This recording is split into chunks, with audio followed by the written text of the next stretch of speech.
Paava Kadhaigal Season 2. Everything we know. Paava Kadhaigal movie review. A mixed bag. Paava Kadhaigal movie review.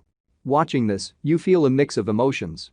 On top is the sinking feeling which accompanies violence against women, whether it is tacit or in your face. There's also a kind of weariness. Woman's body has long been the site of honor, her own, her family's, and very often, the community's. This theme is explored in different ways through the 4-part Netflix anthology Paava Kadhaigal, but each one comes down to the eternal questions of identity and selfhood, in which honor and shame, sin and betrayal, are entwined. Set in an earlier era, the first segment is about a young man who has always known he is different and who has learned to live with it. Hiding is not an option, so he flaunts it.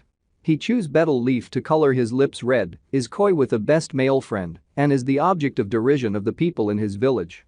When the friend professes love for another, he has to choose between him and a dream he has lived with for a long time. Portrayal of difference, of extreme intolerance of that difference, and its tragic outcome.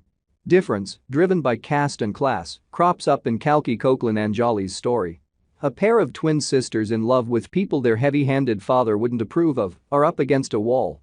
How do they escape the web of danger that's been woven for them? A lesbian angle, clunkily thrown in, is one way out for one sister, the other has a darker fate in store. The third segment, directed by Menon, also features him as a father of 2 girls, struggling against vicious gossip surrounding the younger one. The mother, played by Simran, is distraught, knowing full well what it is to live with the permanent shame of rape, the culprit getting away with it, and the victim being blamed.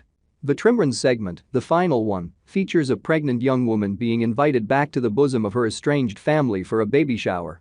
Prakash Raj and Sai Pallavi, as father and daughter, bob and weave around each other, the former in a dour all is forgiven mode, the other delighted to be welcomed back. But of course, not top is the sinking feeling which accompanies violence against women, whether it is tacit or in your face. There's also a kind of weariness. How long will this brutal entitlement to women's bodies and minds go on, in life and on screen? Some of the violence on display, stretched too far, is hard to watch. Redemption does come in 2 of the 4